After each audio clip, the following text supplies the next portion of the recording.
Friends, good afternoon. আজকে আমি দুপুরে লাঞ্চে বানাচ্ছি কচুর শাক, তাও আবার ছোলা দিয়ে।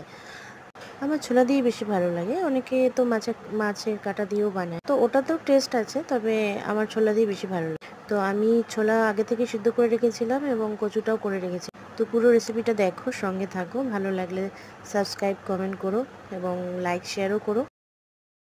এতে আমি অনেকটাই মোটিভেট হই এবং আরও ভালো কিছু করার জন্য উৎসাহিত হই। ধন্যবাদ।